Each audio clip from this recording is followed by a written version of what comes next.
जय हिंद, नमस्कार। कैसे हैं सभी साथी? उम्मीद करती हूँ बहुत ही अच्छे होंगे। तो साथियों, जैसा कि जानते हैं आप सभी, झारखंड पुलिस कांस्टेबल भर्ती अप्लाई डेट स्टार्ट हो चुकी है। आपकी अप्लाई डेट 22 जनवरी से स्टार्ट है और आप 21 फरवरी तक अप्लाई कर सकते हैं। 4919 पोस्ट पर भर्ती है। अब बात करेंगे कि भाई अप्लाई कर सकते हैं तो उसके लिए कुछ डॉक्यूमेंट्स रिक्वायर्ड हैं। उससे पहले एक बात बोलना चाहूँगी कि बहुत सारे बच्चों को अप्लाई करने में दिक्कत आ रही है। तो साथियों, अप्लाई करने में जो आपको दिक्कत आ रही है वो आ रही है बहुत ज़्यादा क्राउड की वजह से, कि साइट पर बहुत ज़्यादा क्राउड हो गया है, इससे साइट बिजी चल रही है। तो आपको इस वजह से दिक्कत आ सकती है। दूसरा है कि आपको कुछ डॉक्यूमेंट्स रिक्वायर्ड हैं जो चाहिए, और इस डेट के, यानी किस अधिकारी के किस डेट के साइन होने चाहिए आपके निवास प्रमाण पत्र पर और आपके जाति प्रमाण पत्र पर, किस अधिकारी के किस डेट के साइन होने चाहिए, ये इम्पोर्टेंट हो जाता है। बहुत सारे बच्चों ने तो पता नहीं कितनी लंबी डेट का बनवा रखा है।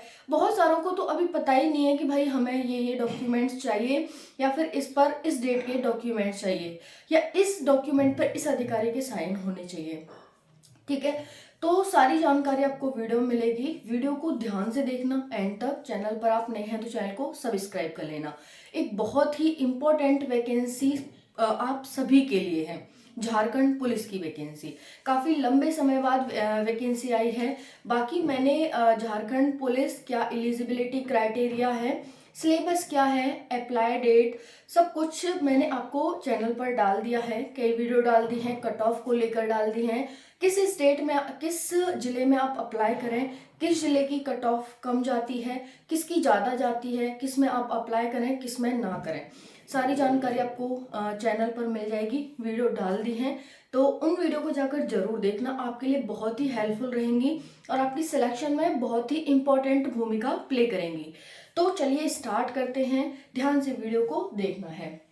झारखंड पुलिस कांस्टेबल डॉक्यूमेंट्स 2024 में डॉक्यूमेंट्स रिक्वायर्ड है। पहला है 10th की मार्कशीट आपकी होनी चाहिए। 10th की मार्कशीट में आपका जैसा नाम है वैसा ही आपको फिल करना है। ऐसा नहीं है कि 10th में आपका नाम कुछ और है और आपने सोचा कि चलो मैं इसकी जगह पर ये डाल देता हूँ, ठीक है, या फिर ए है ए की जगह ई कर देता हूँ, आई है आई की जगह ई कर देता हूँ, है ना, ए है ए की जगह डबल ए कर देता हूँ। ये गलती नहीं करनी है।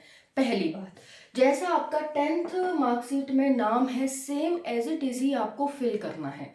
दूसरा, जैसा 10th में होगा सेम वैसा ही आधार कार्ड में होगा। ठीक है, तो 10th बेस आपका चलेगा। आपको सब कुछ सेम डालना है जो 10th में होगा, नाम, मम्मी का नाम, पापा का नाम, डेट ऑफ बर्थ, सब कुछ। ओके। दूसरा है आधार कार्ड। आपको आधार कार्ड की जरूरत होगी। 10th की मार्कशीट की जरूरत है, आधार कार्ड की जरूरत है। दूसरा है फोटो। आपको फोटो चाहिए। और साथियों, एक बात ध्यान रखना जरा यहाँ पर कि आप अभी फोटो बनवा लेना, क्योंकि पूरी भर्ती में यही फोटो चलेंगे आपके एक ही तरह के। ठीक है, तो इसीलिए आपको अभी जैसे 50 के 50 होते हैं, जितने भी होते हैं 100 के 50 होते हैं, इस तरह से आप बनवा लेना, ताकि वो आपकी पूरी वैकेंसी जब तक कंप्लीट होगी तब तक वो आपके साथ रहेंगे। क्लियर? तो फोटो ध्यान रखना, अलग अलग आपको फोटो नहीं लगाने हैं, हर जगह एक ही टाइप का फोटो लगाना है जो आप फॉर्म में फिल करेंगे। तो ये मोस्ट इंपॉर्टेंट बात हो जाती है आप सभी के लिए। नेक्स्ट है सिग्नेचर। आपको एक सिग्नेचर चाहिए फॉर्म भरने के लिए और एक ईमेल आईडी चाहिए। सिग्नेचर और ईमेल आईडी। सिग्नेचर आप अपने जैसे करते आ रहे हैं वैसे ही करेंगे, ऐसा नहीं है कि एकदम अलग कर देंगे, है ना। जैसे फॉर्म भरने में आप सिग्नेचर करते हैं वैसा ही आप सिग्नेचर करने वाले हैं। ओके। और फर्स्ट टाइम करेंगे वैसा ही लास्ट तक करेंगे। ऐसा नहीं है कि अब की बार पूरा नाम लिख दिया, फिर शॉर्ट फॉर्म लिख दी, फिर आधा नाम लिख दिया, फिर आधे से ज्यादा लिख दिया, ऐसा नहीं करेंगे। ओके, तो यहाँ पर आपको जैसे फर्स्ट टाइम करेंगे वैसे ही लास्ट तक करेंगे, उसी को ध्यान में रखेंगे कि हाँ मैंने फॉर्म पे इस तरह का साइन किया था। तो साइन की जरूरत होगी और आपको एक ईमेल आईडी बना लेनी है फॉर्म भरने से पहले ही, क्योंकि वो उसमें डलेगी। जो भी आपको रिजल्ट से संबंधित और वो एडमिट कार्ड से संबंधित सारी जानकारी आपको ईमेल पर ही आती है। क्लियर हो गया? चलिए, नेक्स्ट है कास्ट सर्टिफिकेट। अब आपके पास कास्ट सर्टिफिकेट है, वो किस डेट का होना चाहिए? तो ध्यान से सुनिएगा कास्ट सर्टिफिकेट के बारे में। देखो, आपके पास दो तरह के कास्ट सर्टिफिकेट होते हैं। एक होता है एसडीओ के सिग्नेचर का, एसडीओ अधिकारी की सिग्नेचर का। दूसरा होता है ब्लॉक अधिकारी के सिग्नेचर का। ठीक है, अगर आपके पास एसडीओ के सिग्नेचर हैं आपके जाति प्रमाण पत्र पर, तो आपका 29 अगस्त 2012 का चल जाएगा, 2012 या उसके बाद का चल जाएगा। ठीक है, एसडीओ मतलब जो अनुमंडल उपायुक्त होता है उसके साइन वाला है, तो इस डेट का चलेगा। वहीं पर अगर ब्लॉक अधिकारी वाला जाति प्रमाण पत्र है, जाति में चाहे फिर ओबीसी हो, एससी हो, एसटी हो, कोई भी हो, ओके, अगर आपके पास ब्लॉक अधिकारी वाला है तो 25 फरवरी 2029 के बाद का ही चलेगा। इतना समझ आ गया? अगर एसडीओ यानी अनुमंडल उपायुक्त अधिकारी का है तो 29 अगस्त 2012 या उसके बाद का चल जाएगा। अगर आपके पास ब्लॉक अधिकारी वाला जाति प्रमाण पत्र है तो 25 फरवरी 2019 या उसके बाद का ही चलेगा। ठीक है, तो अब ये गलती मत कर देना कि भाई कितना भी पुराना है बस आप ठोक दें, लगा दें। ठीक है, पहली बात तो लगेगा ही नहीं। दूसरी बात है कि आपके पास इतना ज़्यादा टाइम नहीं है कि अभी आप सोचेंगे फिर डालेंगे बनवाने, फिर बन के आएगा तब फॉर्म अप्लाई करोगे। आपको अपना फॉर्म कब तक भर देना है? 21 फरवरी तक चलने वाला है, तो कोशिश करना 15 फरवरी तक सभी बच्चे अपना फॉर्म भर दें। ओके, ठीक है। अब देखो, नेक्स्ट आ जाता है डोमिसाइल की बारी। डोमिसाइल मतलब निवास प्रमाण पत्र, आप जिस भी स्टेट से निवास करते हैं।